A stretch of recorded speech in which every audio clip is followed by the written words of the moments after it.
आप सभी को मेरी तरफ से प्यार भरा नमस्कार। उम्मीद करता हूँ आप सब बढ़िया होंगे। तैयारी आप लोगों की बहुत अच्छी चल रही होगी और हेल्थ भी आप लोगों की बढ़िया होगी और सब बढ़िया होगा एक्चुअल में। शुरुआत करते हैं आज की क्लास की। उम्मीद करता हूँ सभी बच्चे पुरानी क्लासेस को देख रहे होंगे। टेंसेस मैंने पढ़ा दिया है आपको, प्रोनाउंस पढ़ा दिया है, नाउंस की क्लास मैंने लगा दी है। बुक हम कवर कर रहे हैं अ mirror of common errors, doctor Ashok Kumar Singh इनके ऑथर हैं, आप लोग जानते ही हैं। तो और ये आप सेशंस डेट्स आपको पता ही हैं कब कब कवर हो रही हैं, ठीक है। तो ज़्यादा मैं अब ज़्यादा इन्फॉर्मेशन देना नहीं चाहूँगा, काफ़ी दिन से बता ही रहा हूँ मैं आपको ये बातें, अब तक आपको समझ में आ गई होंगी। शुरुआत करते हैं डायरेक्ट क्लास की। तो सीरीज़ की हमारी कौन सी क्लास है आज? 4th क्लास है, 30 सितंबर है। इसके बाद जो अगली क्लास होगी वो 4 अक्टूबर को होगी, सब्जेक्ट वर्ब एग्रीमेंट की। क्लियर है, सॉर्टेड है। चलें जी, नए बच्चे टेलीग्राम चैनल ज्वाइन कर लेंगे PDF के लिए, तरुण ग्रोवर इंग्लिश। और सारे के सारे चैप्टर्स के कॉन्सेप्ट्स मैं ऑलरेडी पढ़ा चुका हूँ। डिस्क्रिप्शन में प्लेलिस्ट का लिंक है, कंप्लीट प्लेलिस्ट देखना शुरू कर दीजिए अगर इन चैप्टर्स को आप कॉन्सेप्चुअली पढ़ना चाहते हैं तो। ठीक है सर, चलिए शुरुआत करते हैं adjectives a mirror of common errors से। आपके सामने स्लाइड के ऊपर क्वेश्चन है, वन बाय वन सबको डील करते हैं। But for your help no boys would have succeeded in an all India competition like this. तो मैं आपको एक छोटा सा पॉइंट समझाना चाहता हूँ, ये कंडीशनल से रिलेटेड है। हालांकि कंडीशनल मैंने यूट्यूब पे नहीं पढ़ा है, अनअकैडमी प्लस पे तो पढ़ाया हुआ है। तो जिन बच्चों ने नहीं पढ़ा है मैं उनको छोटी सी बात रिकॉल करवा देता हूँ, क्योंकि टेंस में मैं हल्का हल्का आपको हिंट दे चुका हूँ। अगर आपने टेंस की क्लास लगाई है तो आपको ध्यान होगा, मैंने थर्ड कंडीशनल बताया था। थर्ड कंडीशनल में आपको याद होगा कि इफ़ के साथ अगर subject plus had plus verb की थर्ड फॉर्म है, कुछ याद है आपको? अगर subject plus had plus verb की थर्ड फॉर्म है तो बगल वाले पार्ट में वुड हैव प्लस वर्ब का थर्ड फॉर्म होता है, हाँ कि ना? यस और नो? कभी कभी क्या होता है कि कंडीशनल वाले पार्ट में ये हैड प्लस वर्ब की थर्ड फॉर्म ना लिख के बट फोर लिख के देता है वो। हाँ जी सर, क्या लिख के देता है? But four. और मैं आपको बताना चाहता हूँ कि इस बट फोर का मतलब होता है if it had not been, if it had not been, ठीक है। अगर ऐसा नहीं हुआ होता तो ये इसका मतलब होता है। कहने का मतलब कंडीशन वाले पार्ट में आपको ये ना लिख के बट फॉर लिख के देता है, और अगर बट फॉर लिख के दे तो मैंने कहा उसका मतलब होता है if it had not been. तो आप देख पा रहे हैं इफ़ के साथ हैड प्लस वर्ब की थर्ड फॉर्म है, तो कहने का मतलब बगल वाले पार्ट में फिर वुड हैव प्लस वर्ब का थर्ड फॉर्म आना चाहिए। बहुत बेसिक सी बात है, येस और नो? तो कहने का मतलब अगर इसके साथ would have plus third form आता है तो फिर बट फोर के बगल वाले पार्ट में भी क्या आना चाहिए? वुड हैव प्लस वर्ब की थर्ड फॉर्म आना चाहिए, क्योंकि बट फोर का मतलब यही होता है। और ये थर्ड कंडीशनल वाला सेंस तो दे रहा है ऊपर की तरह, हाँ कि ना? तो आप क्वेश्चन की तरफ नज़र डालिए।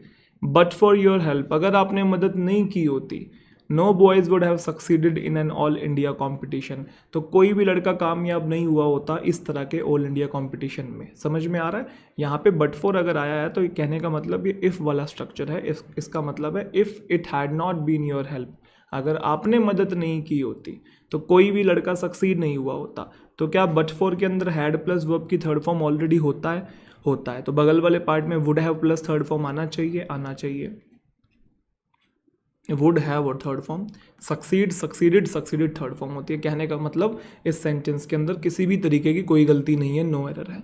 समझ में आया सभी बच्चों को? स्ट्रक्चर ध्यान से समझ लेना। बट फोर अगर किसी पार्ट में तो बगल वाले पार्ट में वुड हैव प्लस वर्ब की थर्ड फॉर्म आएगा, ये भी थर्ड कंडीशनल होता है। क्लियर? पक्का? चलें आ जाइए। He wanted certain boy to make entry into the principal's chamber. अब आप समझेंगे यहाँ पे दो टाइप की टर्म होती है। एक टर्म होती है असर्टेन, क्या होती है? असर्टेन, और एक होती है सर्टेन, ठीक है।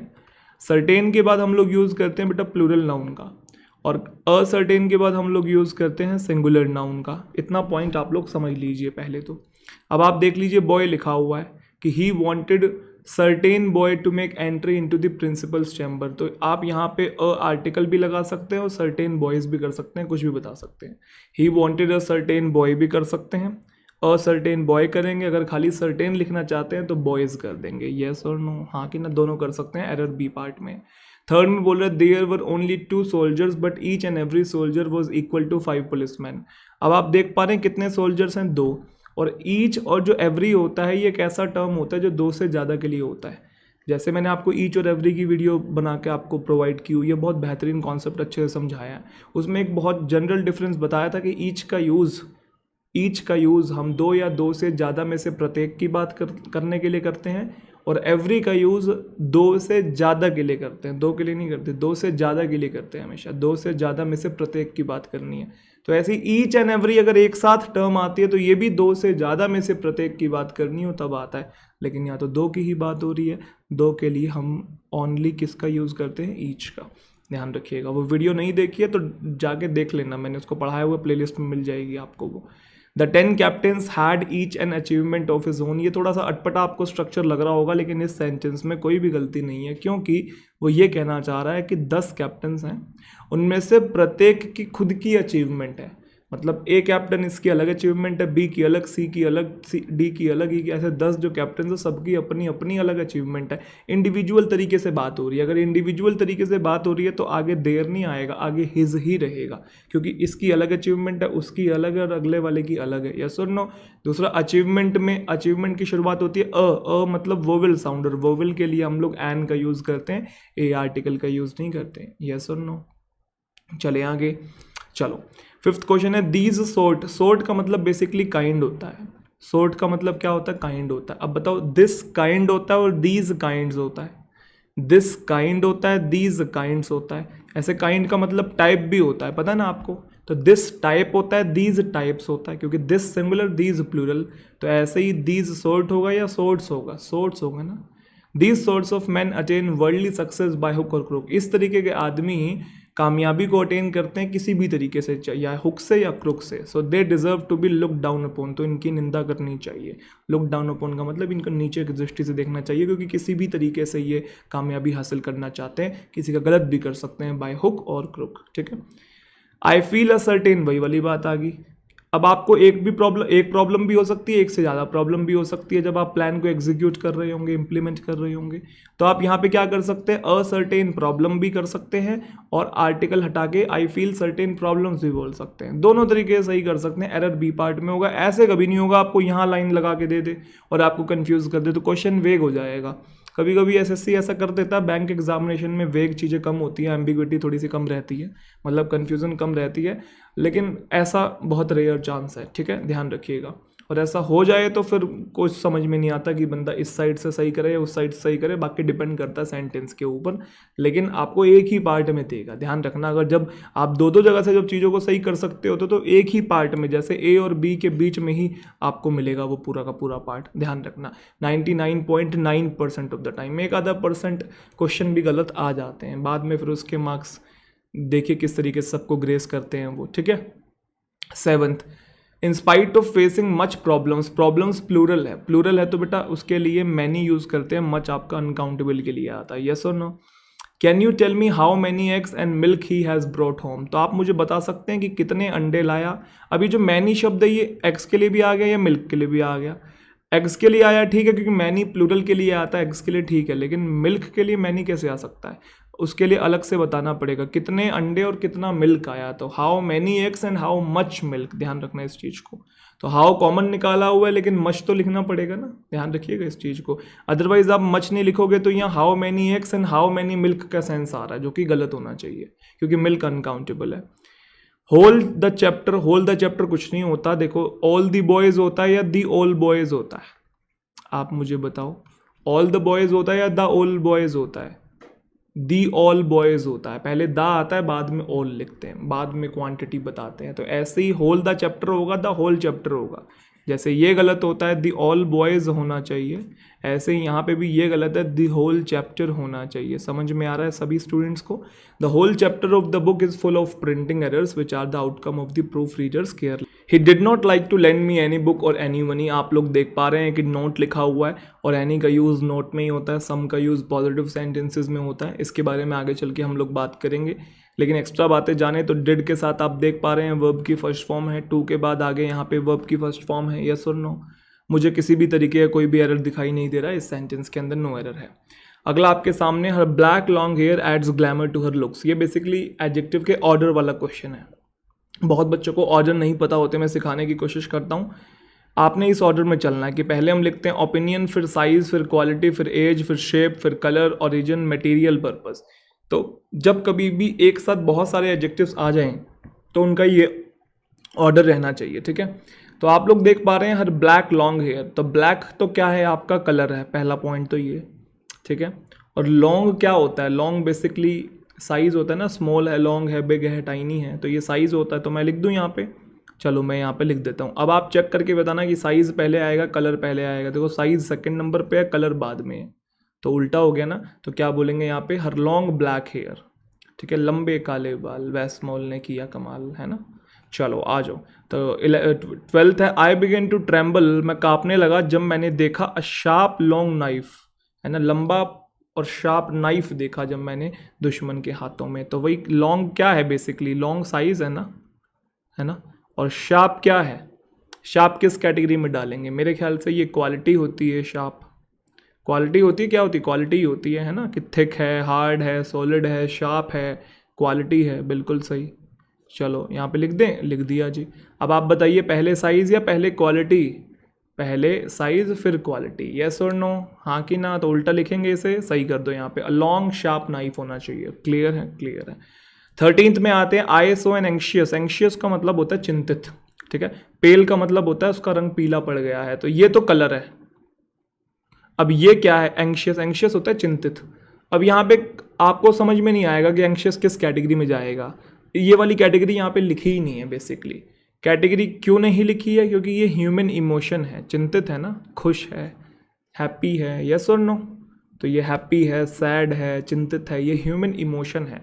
तो एक बस छोटा सा कॉन्सेप्ट आपने ध्यान रखना है, ज़्यादा डिटेल में नहीं जाना है, कि आपके जो ह्यूमन इमोशन होते हैं ना, ये हमेशा कलर के बाद आते हैं, मतलब इसके बाद आते हैं, किसके, कलर के बाद आते हैं। तो आप ध्यान से देखिए, उसमें देखो कलर के पहले लिखा हुआ है ह्यूमन इमोशन, एंशियस मतलब चिंतित होता है, तो कलर पहले आएगा और ये इधर जाएगा। लेकिन फिर एक गड़बड़ और हो जाएगी, अगर पेल को आप यहाँ पे लेके आओगे और अगर आप एंशियस को उधर लेके जाओगे, तो उस केस में ये एन भी ए हो जाएगा, क्योंकि पहले तो एंशियस लिखा हुआ था, ए वोवेल साउंड थी इसलिए एन था, लेकिन अब तो पेल आ गया, प, तो प आ जाने से वो अ नहीं हो जाएगा। तो आई सो अ पेल एंशियस गर्ल, जब मैंने उससे पूछा, उसने बताया कि वो सफ़र कर रही है कंजम्पशन से। कंजम्पशन मतलब खाने पीने को नहीं मिल रहा होगा, कंज्यूम नहीं कर रही होगी, इसलिए पीली पड़ गई है, चिंतित हो गई है ना, चिंतित पीली लड़की हो गई है। क्लियर, पेल पीलिया जब हो जाता है तो पीला रंग पड़ जाता है। तो बेसिकली अलग से एक्सेप्शन है, ध्यान रखना है, ऐसा क्वेश्चन बहुत रेयर देखने को मिलेगा, बीच में आ गया बुक के अंदर है तो समझाना पड़ रहा है। जनरली इस टाइप के ही आपको जो जनरल ऑर्डर वाले होते हैं ना, यही देखने को मिलेंगे। तो इसको याद करने के लिए आप लोग इनके एक्रोनिम को उठा सकते हैं, जैसे ओपिनियन का ओ, साइज का एस, क्वालिटी का क्यू, एज का A, S C O M P. तो ऐसे करके ये ओस, ये है ना, ओस, कास, कोम्प, ऐसे करके कुछ याद कर सकते हैं। 2-3 बार पढ़ेंगे, 3-4 बार प्रैक्टिस करेंगे, अपने आप याद हो जाएगा, निश्चिंत रहिए। बहुत रेयर रहते हैं वैसे ऐसे क्वेश्चन आना, आते हैं तो बस ये 2-3 के ही आते हैं, कभी साइज देगा, शेप देगा और कलर देगा या क्वालिटी देगा, यही 3-4 के आते हैं, ठीक है। अदरवाइज बहुत रेयर मिलेंगे आपको। 14 देखते हैं, it is a fact that Mahatma Gandhi was the first politician of his time. याद करो, मैंने आपको फर्स्ट और फॉरमोस्ट के बीच में डिफरेंस बताया था। फर्स्ट होता है पहला, फॉरमोस्ट होता है सबसे पहला, फॉरमोस्ट होता है प्रोमिनेंट, फेमस, प्रसिद्ध को बोलते हैं, सबसे पहले को नहीं बोलते हैं। महात्मा गांधी अपने समय के पहले लीडर थे या फेमस लीडर थे, फेमस थे ना, तो फर्स्ट नहीं आएगा। बोलो भैया क्या आएगा, फॉरमोस्ट आएगा, नहीं बोलोगे, चलो ना आगे आ जाओ। At the utmost gate was standing a guard holding a gun in his hand. अरे क्या चक्कर है इसका बाबू भैया, देखो इधर, एक होता है आउटर, एक होता है आउटर मोस्ट। आउटर मतलब होता है भारी और आउटर मोस्ट होता है सबसे भारी। आउटर गेट भारी दरवाजा, द आउटर मोस्ट गेट, बहुत सारे दरवाजे हैं उसमें सबसे भारी दरवाजा। वैसे एक वर्ड होता है अटर, अटर का मतलब होता है कंप्लीट, पूरी तरीके से, जैसे अटर इग्नोरेंस, अटर इग्नोरेंस मतलब कंप्लीट इग्नोरेंस में, कंप्लीट अंधकार में कोई जी रहा है पूरी तरीके से, यस और नो। अटर नॉलेज, पूरी तरीके से किसी को नॉलेज है किसी चीज़ की। एक टर्म होता है अटमोस्ट, अटमोस्ट का मतलब होता है ग्रेटेस्ट, बहुत बढ़िया। जैसे अटमोस्ट रिकॉग्निशन का मतलब है कि बहुत ज़्यादा रिकॉग्निशन मिली है, सब लोग उसे जानते हैं, सब पहचानते हैं, वाह वाह ये उसकी हो रही है, एक्नॉलेजमेंट उसको मिल रही है। तो आप ध्यान से देखेंगे, क्वेश्चन में पूछा कि एट द अटमोस्ट गेट, बाहरी के लिए बात करनी है, लेकिन आप ध्यान से देख पा रहे हैं ये अटर और ये अटर मोस्ट तो बाहरी का सेंस ही नहीं देते हैं। बाहरी का सेंस तो ये देते हैं, ये बाहरी और ये सबसे बाहर का, ये बाहर का और ये सबसे बाहर का, लेकिन ये वर्ड तो अलग ही मीनिंग दे रहे हैं ना। और वहाँ गेट की बात कर रहा है कि जो सबसे बाहर वाला गेट है वहाँ पे गार्ड खड़ा है जिसके हाथ में गन है, यस और नो। तो यहाँ पे आउटर मोस्ट आना चाहिए, क्लियर है, आउटर या फिर आउटर मोस्ट गेट आना चाहिए, क्लियर। पक्की बात। चलें, दिल्ली इज़ फर्दर। आप लोग दो शब्दों के बीच में डिफरेंस जानते होंगे, पढ़ाया हुआ है मैंने आपको। एक होता है फर्दर, एक होता है फार्दर। ठीक है, फर्दर का मतलब होता है extra, in addition to something, है ना। फर्दर इन्फॉर्मेशन मतलब थोड़ी और इन्फॉर्मेशन मिलनी चाहिए। फर्दर रिपोर्ट मतलब और एक्स्ट्रा रिपोर्ट आपको मिले। फार्दर हम डिस्टेंस के लिए यूज़ करते हैं, दूरी के लिए यूज़ करते हैं। अब आप मुझे बताइए एक्स्ट्रा की बात करनी है या दूरी की बात करनी है। ठीक है, Delhi is further from Patna than Kolkata, तो आप देख रहे हैं दूरी की बात है। दूरी के लिए क्या आता है बेटा, फार्दर आता है, ध्यान रखिएगा। ठीक है, this book is undoubtedly preferable के बाद हम लोग टू का यूज़ करते हैं, junior to, senior to, inferior to, prior to, preferable to, याद है हाँ कि ना। चलिए, of the two players, comparative degree के दो स्ट्रक्चर मैंने समझाए हुए, याद आ रहा है। एक तो कंपैरेटिव डिग्री के बाद हम लोग देन का यूज़ करते थे, और एक याद होगा कंपैरेटिव डिग्री के बाद हम ऑफ द टू का यूज़ करते थे। उस ऑफ द टू वाले स्ट्रक्चर में कंपैरेटिव डिग्री के पहले दा भी आता था, अगर आपको याद हो तो। आप ध्यान से चेक करके बताइए कि यहाँ पे दो की बात हो रही है, आएगा तो कंपैरेटिव डिग्री, लेकिन देन वाला स्ट्रक्चर है या ऑफ द टू वाला है। आप ध्यान से देखिए कि ऑफ द टू वाला है, ऑफ द टू को उठा के पीछे लिखा हुआ है, लेकिन है तो ऑफ द टू वाला स्ट्रक्चर ही। तो जब वो दो की बात हो रही है यहाँ पे, तो आई चाहिए हमें कौन सी डिग्री चाहिए होगी, कंपैरेटिव डिग्री चाहिए होती है ना। लकीएस्ट कैसे आया, लकीयर आना चाहिए, बहुत डिटेल में पढ़ाया हुआ है। इस केस में कंपैरेटिव के पहले दा भी आता था, बहुत अच्छे से सिखाया था। याद आ रहा है पॉइंट या नहीं आ रहा। तो देखो ध्यान समझेंगे, दो की बात हो रही है, चाहिए कंपैरेटिव डिग्री। कंपैरेटिव डिग्री के दो स्ट्रक्चर होते हैं, एक देन वाला होता है, एक ऑफ द टू वाला होता है। ये देन वाला स्ट्रक्चर नहीं है, ये ऑफ द टू वाला है। और टू है तो वैसे भी सुपरलेटिव तो दो से ज़्यादा के लिए आता है, यहाँ पे लकीयर चाहिए था। दूसरा बस ये देखना था कि कंपैरेटिव के पहले भी दा आता है। हाँ जी सर आता है, जब भी ऑफ द टू वाला स्ट्रक्चर होता है कंपैरेटिव के पहले दा होता है। Clear. You can not trust this agency for the last news, नहीं लेटेस्ट न्यूज़ होता है। लास्ट न्यूज़ क्या होता है, इस हफ्ते की लेटेस्ट न्यूज़ की बात हो रही है। तो उम्मीद करता हूँ पॉइंट समझ में आ रहे होंगे। आगे चलते हैं, अगले क्वेश्चन की तरफ मूव ऑन करते हैं। एक सेकेंड, चलिए इन्हें फटाफट से सॉल्व करने की कोशिश कीजिए, आगे बढ़ते हैं। Seema is senior to me but you are junior than me नहीं होता बेटा, जूनियर टू मी होता है। हम सभी बच्चे जानते हैं, मतलब सभी स्टूडेंट, हम सभी बच्चे नहीं, आप सभी स्टूडेंट्स जानते हैं। Everybody knows that Ragini is the most unique singer of this college. ये मोस्ट यूनिक क्या होता है भाई, यूनिक तो अपने आप में यूनिक होता है ना, सबसे अलग होता है। कुछ वर्ड्स होते हैं जो ऑलरेडी एब्सोल्यूट एडजेक्टिव्स होते हैं, मतलब ऑलरेडी सुपरलेटिव डिग्री में होते हैं, उनके साथ कभी मोर मोस्ट नहीं लगता। जैसे perfect, complete, triangular, round, impossible, right, wrong, ये सब के सब ऑलरेडी सुपरलेटिव डिग्री में अपने आप में पूर्ण है, कंप्लीट है, एब्सोल्यूट है, तो इनके पहले कभी मोर मोस्ट नहीं लगता। Rita can sing much 50 than 50 songs, sense more than 50 songs. Okay जी, कूल है। Rita can sing more than 50 है ना, 50 से ज़्यादा की बात हो रही है, तो मच कैसे आ गया। तो Rita can sing more than 50 songs at a stretch and she has developed this ability by labouring hard. बड़ी मेहनत करके इस एबिलिटी को डेवलप किया है। She was curious to know what it was that made him stronger and braver than any man of the village. वो बहुत curious थी ये जानने के लिए कि ऐसी क्या चीज़ है, व्हाट मेड हिम स्ट्रॉन्गर, कि ऐसी क्या चीज़ है जिस चीज़ ने उसे स्ट्रॉन्गर बनाया और ब्रेवर बनाया, किसी भी विलेज के किसी भी आदमी से ज़्यादा स्ट्रॉन्गर बनाया, विलेज के किसी भी आदमी से ज़्यादा स्ट्रॉन्गर बनाया। सेम का कंपैरिजन हो रहा है, याद आ रहा है। अगर पॉजिटिव और कंपैरेटिव डिग्री में सेम का कंपैरिजन करते हैं तो सेम का ना हो जाए, उसको अलग करने के लिए अदर का यूज़ करते हैं। Any other man of this village आना चाहिए, येस और नो। पॉइंट समझ में आ रहा है। Rahul is as good as any boy in the class, गलत है। Rahul is as good as any other boy in the class. Same का कंपैरिजन हो रहा है, राहुल का बॉय से हो रहा है। ये बहुत डिटेल में समझाया हुआ है, इसे 2 मिनट में समझ में नहीं आएगा। जिसने नहीं देखे हैं कॉन्सेप्ट्स, भाई नहीं समझ में आएगा। कॉन्सेप्ट्स वाली क्लास देखो अच्छे से, सब समझ में आएगा, ठीक है। तो she was curious to know what it was that made him stronger. वो जानना चाहती थी ऐसी क्या चीज़ थी जिस चीज़ ने उसे स्ट्रॉन्गर बनाया और ब्रेवर बनाया किसी भी इंसान से, विलेज के। तो इंसान का इंसान से हो रहा है और सेम विलेज के हो रहा है। सेम का ना हो जाए, अलग करने के लिए अदर का यूज़ करते हैं, है ना। चलिए आ जाइए। She has a remarkably lovingly appearance which brings her honor and admiration as well। अब आप ध्यान से देखिए, appearance इंग्लिश लैंग्वेज में नाउन है। नाउन को क्वालिफाई बेटा एडजेक्टिव करता है और एडजेक्टिव को क्वालिफाई एडवर्ब करता है।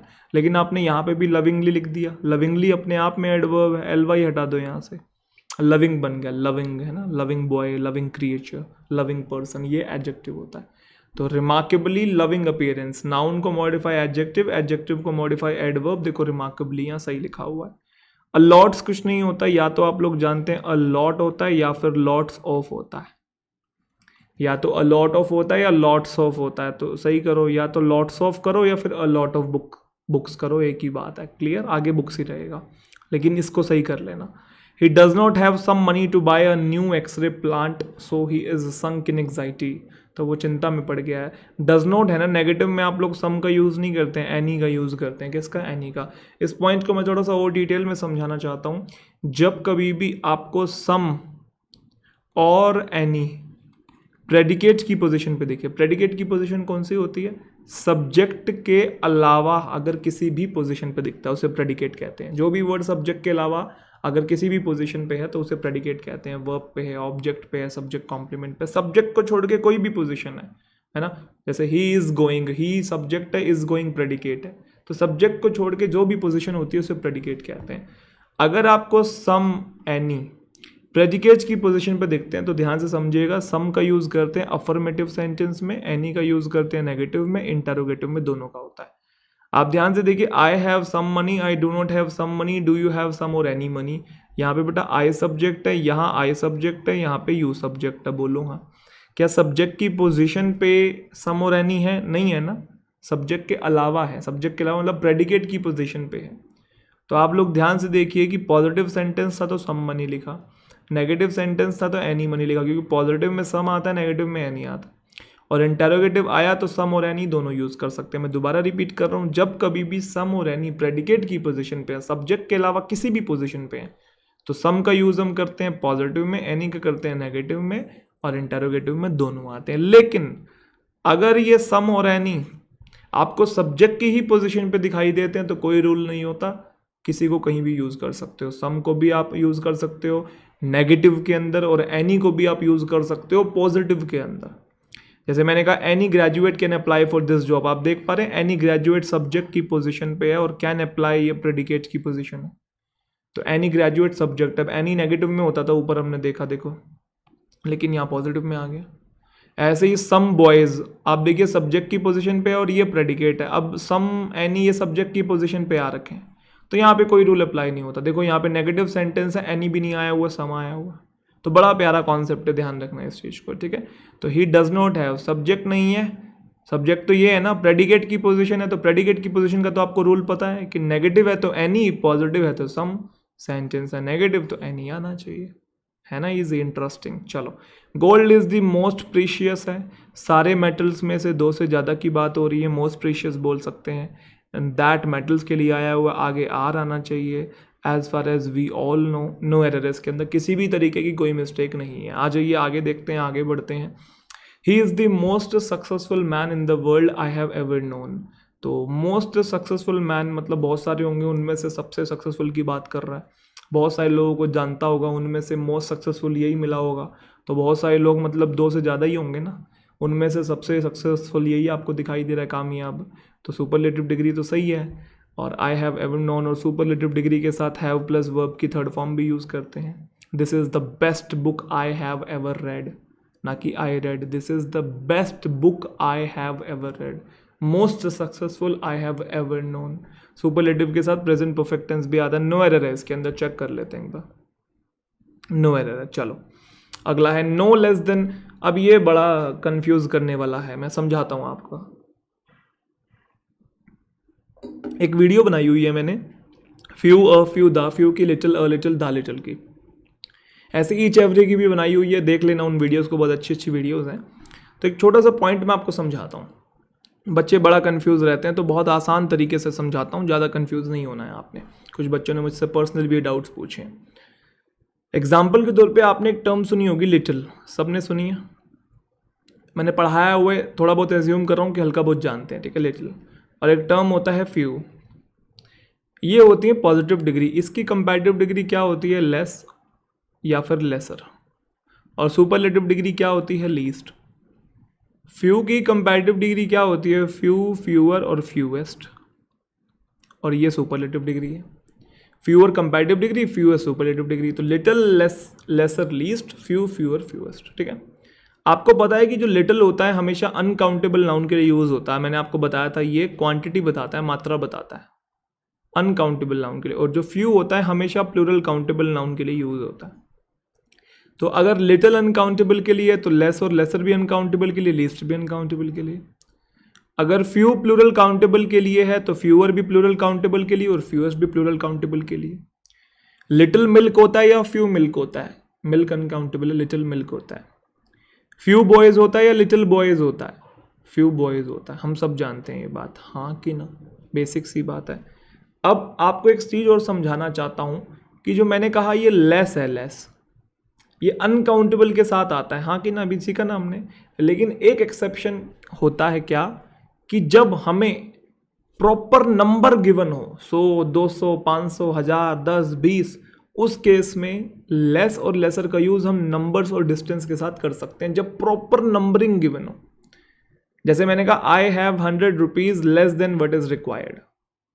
आप ध्यान से देखिए, I have 100 rupees less than what is required. अब यहाँ पे 100 रुपीज है, नोट की ध्यान से, क्या है, 100 रुपीज है। गिनती कर पा रहे हैं, प्लूरल है। प्लूरल के लिए तो हमको पता है कि यहाँ पे लेस लिखा हुआ, ये नहीं, ये आना चाहिए, फ्यूअर आना चाहिए, हमको पता है ये चीज। लेकिन मैंने कहा ना, प्रॉपर अगर आपको नंबरिंग पता है ना तो आप लेस भी यूज कर सकते हैं, ये एक्सेप्शन है। प्रॉपर नंबरिंग पता है तो, जैसे इन लेस देन 7 डेज, अब 7 दिन है, प्लूरल है, तो प्लूरल में तो लेस कैसे आ सकता है, लेस की जगह उसी का दूसरा पार्ट आना चाहिए, इन फ्यूअर देन 7 डेज आना चाहिए, लेकिन नहीं लिखा हुआ क्योंकि 7 दिन 100 रुपए एग्जैक्ट नंबरिंग पता है हमको। पॉइंट समझ में आ रहा है। लेकिन मैंने आपको बोला कि फ्यूअर बॉयज, क्या कहा, फ्यूअर बॉयज। अब आप ध्यान से देखो, या लेस बॉयज, प्रॉपर नंबरिंग नहीं पता मुझे। प्रॉपर नंबरिंग पता होता तो कुछ सेंस बनाते हम, यहाँ पे ये गलत है, यहाँ पे लेस फ्यूअर ही आएगा। लेकिन मैंने कहा लेस देन 10 बॉयज, अब सही है, समझ में आया मैं क्या समझाने की कोशिश कर रहा हूँ। दोबारा रिपीट करता हूँ, बहुत आसान है, नटशल में रिपीट कर रहा हूँ कि लिटिल, लेस, लीस्ट ये अनकाउंटेबल के लिए आते हैं, हम सब जानते हैं। फ्यू, फ्यूअर, फ्यूएस्ट ये प्लूरल काउंटेबल के लिए आते हैं, हम सब जानते हैं। लेकिन जो लेस शब्द है ना, लेस, अगर प्रॉपर नंबरिंग गिवन है तो ये नंबर्स के लिए भी आ सकता है, प्रॉपर एग्जैक्ट नंबरिंग गिवन है। फ्यूअर भी आ सकता है, वहां पे गलत नहीं है, लेकिन लेस का भी यूज कर सकते हैं, मैं ये समझाना चाह रहा हूं, ठीक है। फ्यूअर भी गलत नहीं है वहां पे, ठीक है, पक्की बात। चलो आप देख पा रहे हैं, वैसे लिखते नहीं है फ्यूअर, लिखते वहां पे लेस ही है, प्रॉपर नंबरिंग गिवन हो तो। लेकिन मैं वही समझाना चाह रहा हूं आपको, दोनों में से कुछ भी यूज हो सकता है। अब आप क्वेश्चन देखो, no less than 50 audiences are sitting in the hall and waiting for their beloved artist. Artistry basically artist का ही नाम है, दूसरा आर्टिस्ट्री इसको बोलते हैं, अपीयरेंस ऑन द स्टेज। अब आप देखो एग्जैक्ट नंबरिंग गिवन है, तो क्या लेस यूज कर सकते हैं, कर सकते हैं। फ्यूअर भी आ सकता है यहाँ पे, फ्यूअर भी, क्योंकि नंबरिंग के लिए तो फ्यूअर तो पॉपुलर है ही, आप लोग जानते ही हैं, लेकिन लेस भी गलत नहीं है। तो सर ऐसे क्वेश्चन में क्या करेंगे, एग्जामिनेशन में कंफ्यूज नहीं हो जाएंगे, फ्यूअर करें या ना करें, ऐसे क्वेश्चन में नो एरर करना है आपने। और दूसरी बात, ऐसे क्वेश्चन बहुत रेयर आपको, क्योंकि ये क्वेश्चन में ना, जब भी क्वेश्चन में एम्बिग्विटी आती है, वेग चीज़ें हो जाती हैं, तो आपको वो क्वेश्चन बहुत रेयर देखने को मिलते हैं, क्योंकि खुद ही एसएससी वाले बैंक वाले क्लियर नहीं होते चीज़ों को लेके। कुछ ग्रामेरियंस कुछ कहते हैं, कुछ ग्रामेरियंस कुछ कहते हैं, ठीक है। मैं एक बार फिर भी दोबारा से कन्फ्यूज़न क्लियर करना चाहूँगा अपने उससे यार, एक बार मैं दोबारा से कन्फ्यूज़न प्लीज़ सुन लीजिए, कोई बात नहीं, एक बार मैं क्लियर करना चाहूँगा। मैंने आपको बोला कि लिटिल एक टर्म है और एक फ्यू एक टर्म है, ठीक है। ऐसे ही लिटिल का कंपैरेटिव डिग्री लेस और लेसर बनता है, और फ्यू का कंपैरेटिव डिग्री आपका फ्यूअर बनता है, और सुपरलेटिव डिग्री फ्यूएस्ट बनता है, और ऊपर सुपरलेटिव डिग्री लीस्ट बनता है। हम सब जानते हैं लिटिल, लेस, लीस्ट ये अनकाउंटेबल के लिए आते हैं, और फ्यू, फ्यूअर, फ्यूएस्ट ये प्लूरल काउंटेबल के लिए आते हैं, हाँ कि ना। लेकिन आपने जब प्रॉपर एग्जैक्ट नंबरिंग गिवन होती है, तो मैं वही समझाना चाह रहा हूँ, लेस और लेसर भी आपका नंबर्स के लिए और डिस्टेंस के लिए यूज हो सकता है, ऑल्दो वहाँ पे फ्यूअर भी आ सकता है, फ्यूअर भी गलत नहीं है। I have 100 rupees fewer than what is required भी सही है, लेकिन लेस भी गलत नहीं है, क्योंकि एग्जैक्ट नंबरिंग गिवन है, एक्सेप्शन में यूज हो सकता है। In fewer than 7 days are result will be out, यहाँ पे फ्यूअर भी बोल सकते हैं, लेकिन लेस भी गलत नहीं है, मैं ये समझाने की कोशिश कर रहा हूँ, लेस भी सही है, क्योंकि एग्जैक्ट नंबरिंग गिवन है, हाँ कि ना। लेकिन मैं बोलूँ यहाँ पे ध्यान से देखना, फ्यूअर डेज और लेस डेज, अब बता दो मुझे कौन सा सही है। अब नंबरिंग गिवन नहीं है तो प्लूरल नाउन है, प्लूरल नाउन के लिए फिर फ्यूअर यूज होगा, यहाँ पे लेस यूज नहीं होगा। लेकिन लेस देन 7 डेज 8 डेज आ जाए, नंबरिंग आ जाए तो फिर लेस यूज कर सकते हैं, ठीक है। तो इस सेंटेंस में कोई गलती नहीं है, 50 लिखा हुआ, प्रॉपर नंबरिंग गिवन है, नो एरर है यहाँ पे, ठीक है, ध्यान रखना इस चीज को। Her father told her that it would be all the more better. More better क्या होता है? गुड, बेटर, बेस्ट अपने आप में ही आप जानते हैं कंपैरेटिव डिग्री है बेटर, और फिर दोबारा से मोर कैसे लगा रहे हैं, गलत हो जाएगा, ठीक है, ध्यान रखना। She had no other hobby than that of wearing a dress of the latest design. उसकी कोई और हॉबी नहीं है सिवाय इस हॉबी के जिसमें वो वेयर करती है ड्रेस लेटेस्ट डिजाइन की। कोई एरर नहीं है इसके अंदर, किसी तरीके की कोई मिस्टेक इसके अंदर नहीं है, ध्यान रखना, ठीक है। चलें आगे, चलो जी आगे चलते हैं और देखते हैं।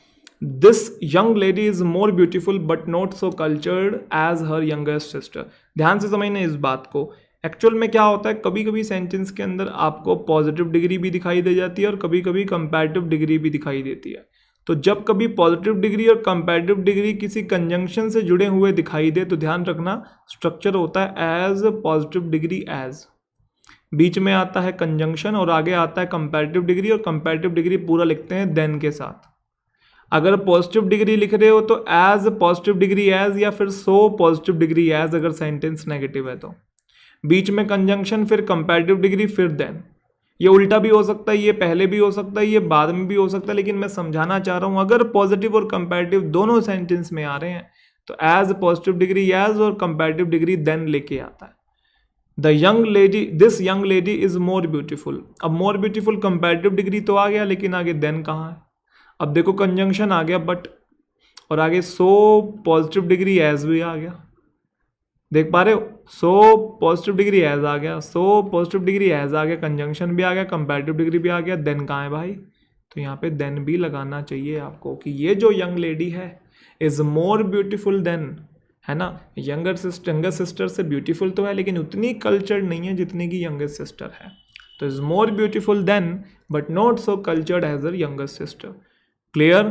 चलें 33rd। Much to his fortune he married a girl who was more tall and lovelier. अरे लवलियर है तो इस तरफ भी कंपैरेटिव करेंगे ना, टॉल का कंपैरेटिव क्या होता है? टॉलर ही तो होता है ना, टॉल, टॉलर, टॉलेस्ट। हालांकि मोर टॉल नाम का भी शब्द होता है जब एक ही इंसान की दो क्वालिटीज को कंपेयर करते हैं, याद आ रहा हो तो, है ना। He is more tall than handsome, एक ही इंसान की दो क्वालिटीज को जब करते हैं। वट प्लीजेज हिम मोर नहीं है, कंपैरेटिव डिग्री नहीं आता है, मोस्ट आता है। बहुत सारी चीज़ों में से सबसे ज़्यादा क्या उसे खुश करती है वो ये है कि हेल्दी क्रिटिसिज्म, उसकी परफॉर्मेंस उसको बड़ी पसंद है, उसकी परफॉर्मेंस की हेल्दी क्रिटिसिज्म की, हाँ भाई फीडबैक, अच्छा फीडबैक उसे पसंद है बेसिकली, ठीक है। तो मोस्ट आना चाहिए, मोर नहीं आ सकता, दो की बात नहीं हो रही। बहुत सारी चीज़ों में से सबसे ज़्यादा जो उसे पसंद है, सबसे ज़्यादा मतलब superlative degree. It was none other than Indira Gandhi who an evinced an exceptional ability to lead the country to fame. It was none other than Indira Gandhi. Indira Gandhi के अलावा कोई नहीं था जिस इंदिरा गांधी ने एविंस किया। एविंस का मतलब शो करना। क्या शो किया? एक एक्सेप्शनल एबिलिटी को शो किया जिसमें वो लीड कर सकती हैं कंट्री को टू फेम, मतलब देश का नाम रोशन कर सकती है। नो एरर है इसके अंदर, कोई मिस्टेक किसी भी तरीके की इसके अंदर नहीं दिखाई दे रही है मुझे, ठीक है। चले आगे चले, चलिए अगले क्वेश्चंस की तरफ मूव ऑन करने की कोशिश करते हैं, फटाफट से इनको सॉल्व करेंगे। Nowadays the weather is getting cold and colder, ये गलत हो गया। Colder and colder, richer and richer, fatter and fatter, and के साथ सेम डिग्री को हम लोग कंबाइन करते हैं तो बच्चे कोल्डर एंड कोल्डर करेंगे। ही often tells us that he does not like anything more than sleeping peacefully. वो अक्सर हमको बताता है, ही सिंगुलर है, टेल्स भी सिंगुलर है, दैट ही डज नॉट के साथ वर्ब की फर्स्ट फॉर्म है, नोट लिखा हुआ तो एनी भी है, more than what, sleeping peacefully, कोई गलती नहीं है इसके अंदर किसी भी तरीके का, नो एरर है। एक बार चेक कर लेते हैं एक बार फटाफट से, हाँ जी इसके अंदर नो एरर है, आ चुकी this photograph was comparatively better than that which he had kept in his purse. इस पॉइंट को समझने की कोशिश करेंगे कि दो टर्म होते हैं, एक होता है रिलेटिवली, अगर आपने सुना हो तो मैं यहाँ लिख देता हूँ, ठीक है, और एक होता है कंपैरेटिवली। ये दो टर्म होते हैं। रिलेटिवली और कंपैरेटिवली के साथ हम लोग ना कंपैरेटिव डिग्री का यूज़ नहीं करते हैं, ये अपने आप में ही कंपैरिजन को शो कर रहे होते हैं। हम हमेशा पॉजिटिव डिग्री का यूज़ करते हैं, कंपैरेटिव का नहीं करते, लेकिन इसमें एक्सेप्शन भी है।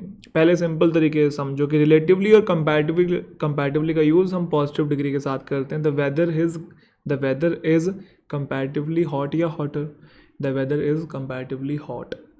दिस इज़ रिलेटिवली गुड या better, this is relatively good. तो हमको पता है पॉजिटिव डिग्री का यूज़ करते हैं।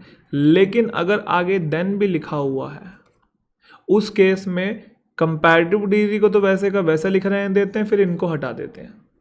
समझ में आ गया पॉइंट?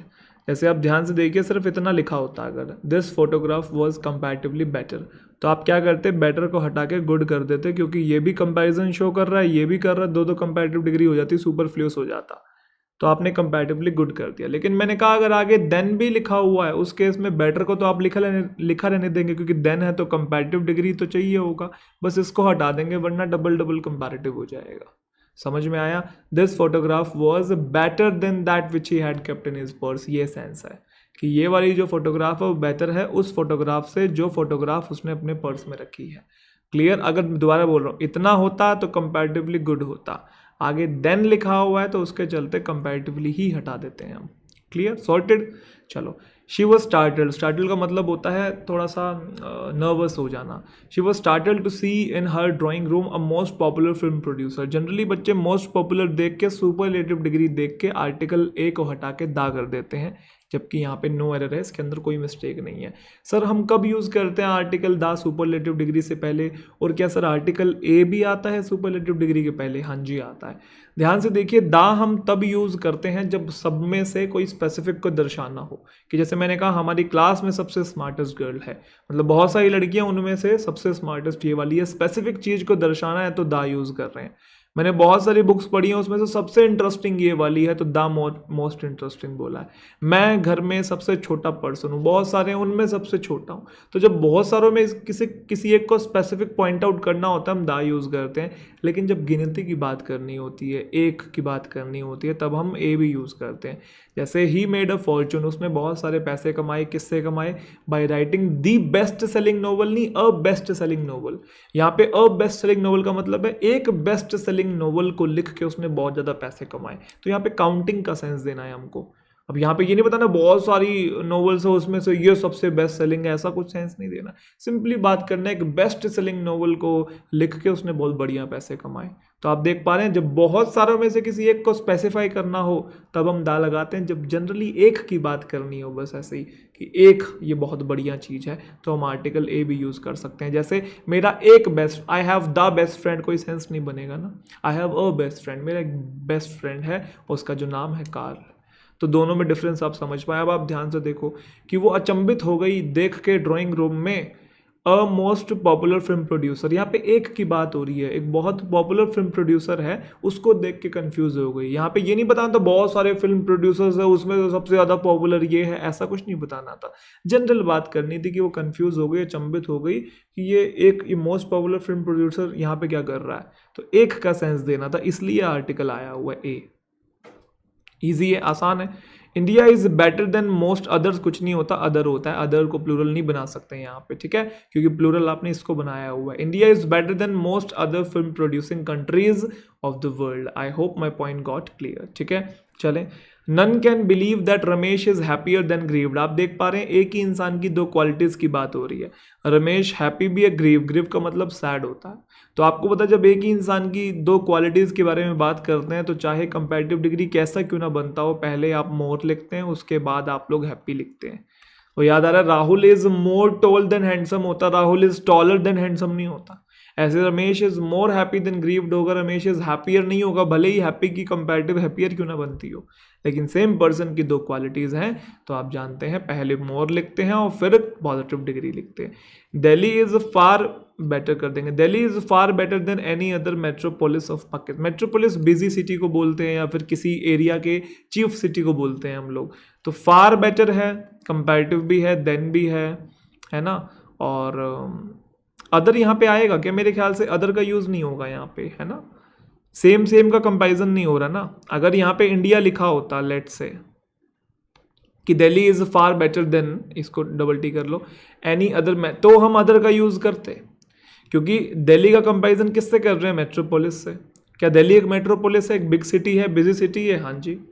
दिल्ली कहाँ पे आती है? इंडिया में ही आती है। हाँ जी, सेम हो गया। सेम होता है तो हम अदर का यूज़ करते हैं, लेकिन यहाँ पे ऑलरेडी अलग है, पाकिस्तान की है। अब दिल्ली पाकिस्तान में आती है? नहीं आती। जब ऑलरेडी अलग है तो फिर अदर का यूज़ नहीं होना चाहिए यहाँ पे, ठीक है। हाँ जी, बिल्कुल सही, अदर का यूज़ नहीं होगा, इससे बेटर को डबल टी कर लेंगे।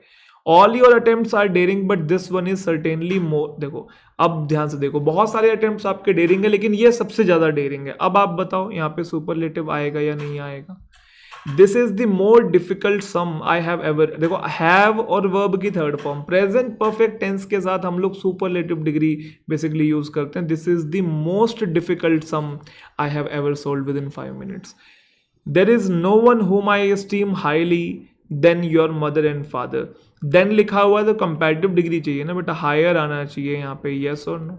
तो आई एस्टीम हायर, ठीक है, कि मैं किसी को इतनी रिस्पेक्ट नहीं करता जितनी आपकी मम्मी पापा की करता हूँ। चलो he failed to find out the solution to all problem despite his thoroughly study. Thoroughly study नहीं होता, स्टडी नाउन है, उसको क्वालिफाई करने के लिए आपको एडजेक्टिव चाहिए, थोरो होना चाहिए। थोरो का मतलब होता है कंप्लीट, डिटेल में। थॉरली तो एडवर्ब हो जाता है ना, तो नाउन को क्वालिफाई करने के लिए एडजेक्टिव चाहिए, थोरो स्टडी होगा, ठीक है।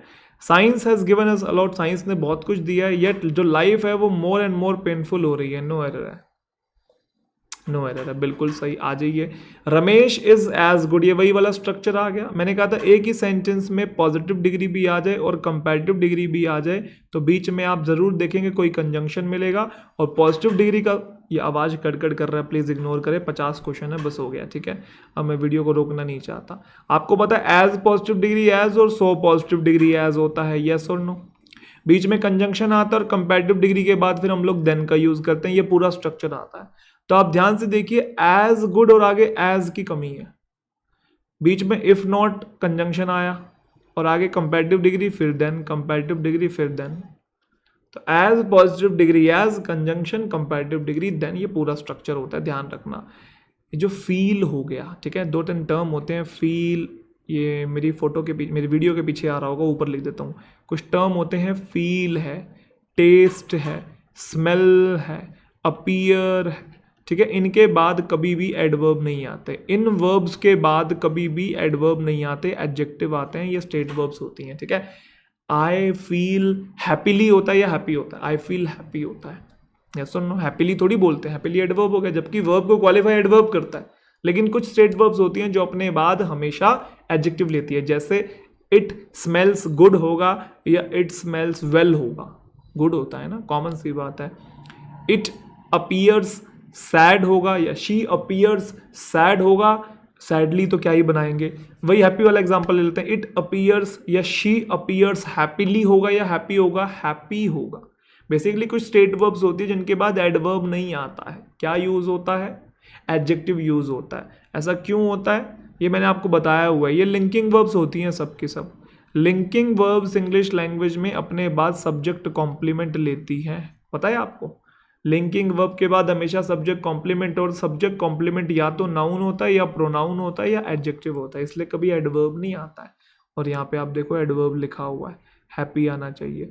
ये फील, ये टेस्ट, ये स्मेल है ना, सी, ये सब कौन सी वर्ब है, सी नहीं। अपीयर, ये कौन सी वर्ब है, स्टेट वर्ब है। लिंकिंग वर्ब, लिंकिंग वर्ब मैंने बेसिक की क्लास में पढ़ाई हुई, मुझे याद आ रहा है, ठीक है, देख लेना एक बार।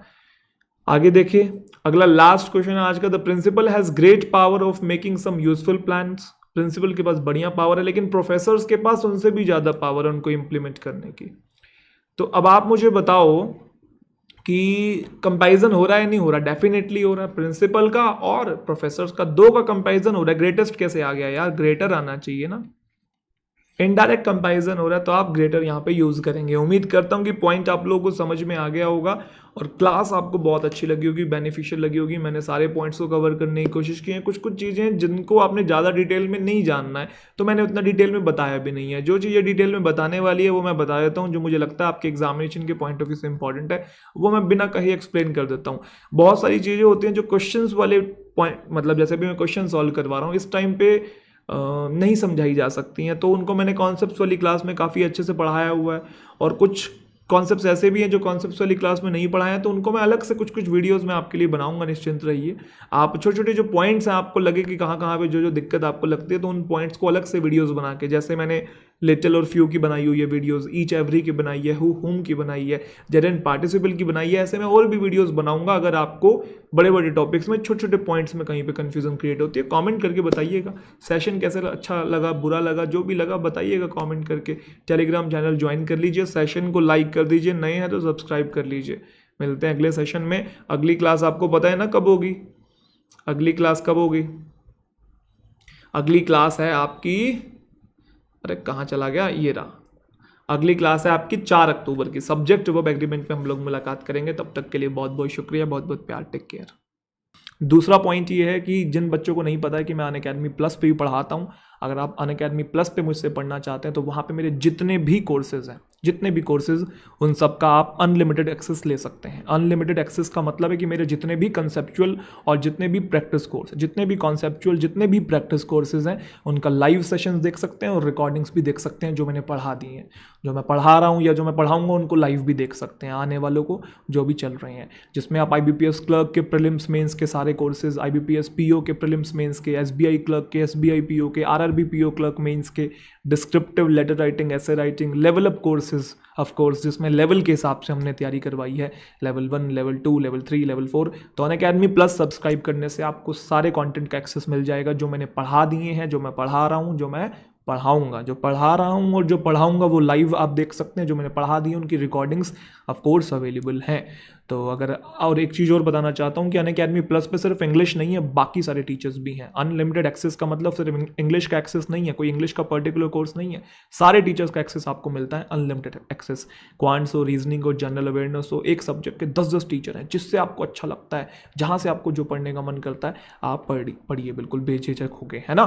तो अगर सब्सक्राइब अगर आप करना चाहते हैं तो अभी अनअकैडमी प्लस का कुछ ये डिस्काउंट ऑफर भी चल रहा है इस वीक का, 24 सितंबर तक का ये ऑफर है। इसमें आपको जो भी फीस है उसके ऊपर 15% आपको ऑफ मिल रहा है। आप ये रेफरल कोड अप्लाई कर लीजिएगा, T555। क्या रेफरल कोड है? T555। आप रेफरल कोड अप्लाई करेंगे, इस पर भी आपको 10% का डिस्काउंट मिल जाएगा। हाँ ठीक है सर, इसके ऊपर भी 10% का आपको डिस्काउंट मिल जाएगा। बहुत ही ज़बरदस्त ऑफर चल रहा है। आप लोग एनरोल करना चाहें, वहाँ पढ़ना चाहें तो मुझसे पढ़ सकते हैं। कंप्लीट बैंक एग्जामिनेशन की प्रिपरेशन कर सकते हैं। ड्यूरेशन रहता है अनअकैडमी प्लस का 1 महीने का भी है, 3 का, 6 का, 1 साल का, 2 साल का। तो जितना ज़्यादा आप ऊपर चलते जाएंगे उतना सस्ता पड़ता जाएगा। वैसे 1 साल का बेस्ट रहता है, जिसमें प्रीलिम्स, मेंस सारे सब्जेक्ट्स कवर करने होते हैं। तो 6500 का है वो आपको 4973 का 1 साल का। कहाँ हम ऑफलाइन में इतनी ज़्यादा फीसेस दिया करते थे, 18-18 हज़ार रुपये फीस दिया करते थे, वहाँ 4973 में लगभग 5,000 रुपये में आपको सारे सब्जेक्ट, सारे टीचर्स मिल रहे हैं। तो मुझे नहीं लगता कि बहुत महंगा। अगर आप पढ़ना चाहते हैं, कोई ज़ोर ज़बरदस्ती नहीं है किसी भी तरीके की, आप फ्री क्लासेस देख के कंटेंट को कुछ सीखना चाहते हैं तो वहाँ से देखिए, वो भी ज़बरदस्त क्लासेस हैं।